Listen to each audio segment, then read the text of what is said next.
আমি এবাৰ চামগুৰি সত্ৰলৈ আহি আছোঁ।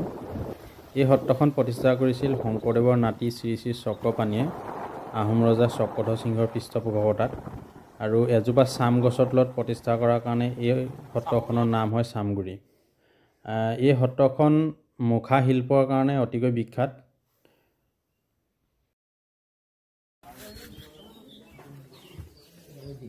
এয়া কিছুমান মুখা আপোনালোকে দেখিবলৈ পাইছে। এই মুখা শিল্পৰ জনক হিচাপে শংকৰদেৱক ধৰা হয়।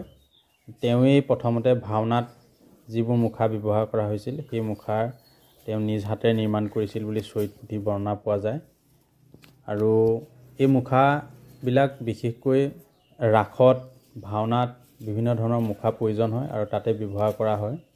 এই মুখা শিল্পৰ চাবৰ কাৰণে পৃথিৱীৰ বিভিন্ন দেশ বিদেশৰ পৰা এই চামগুৰি সত্ৰলৈ পৰ্যটক আহে, আৰু এই শিল্পকলা চাবৰ কাৰণে পৰ্যটকসকল আহে। যথেষ্ট বিখ্যাত এই চামগুৰি সত্ৰ এই মুখা শিল্পৰ বাবেই। আৰু এই মুখাবিলাক বাঁহ, বেত, মাটিৰ দ্বাৰা নিৰ্মাণ কৰা হয়, লগতে খেৰৰ প্ৰয়োজন হয়। প্ৰথমতে বাঁহৰ সহায়ত, সৰু সৰু বাঁহৰ মিহি কাঠিৰ সহায়ত সজাটো বনাই লোৱা হয়।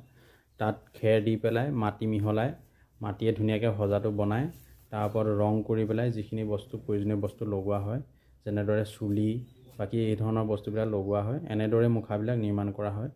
বাহিৰত কেইবাজনো খুৰাই আমি বনাই থকা দেখি থৈ আহিছোঁ, আৰু এইবিলাকো কিছুমান বনাই থোৱা আছে, সম্পূৰ্ণ হোৱা নাই।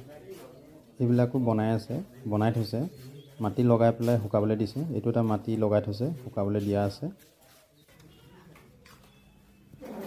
আমি ইতিমধ্যে চামগুৰি সত্ৰৰ পৰা আহিলোঁ। আহি মাজুলী টাউনৰ মাজমজিয়াতে থকা এখন ভাল ৰেষ্টুৰেণ্ট মানধনিয়া, তাতে ভাত খাওঁ বুলি সোমালোঁ। নমস্কাৰ, আমি এতিয়া মাজুলী কোন জেগাত আছোঁ? আমি এতিয়া মানধনিয়া ৰেষ্টুৰেণ্টত আছোঁ মাজুলী। আৰু লগতে আমাৰ এই ছজন আছে, ছজনলৈ 6খন থালি।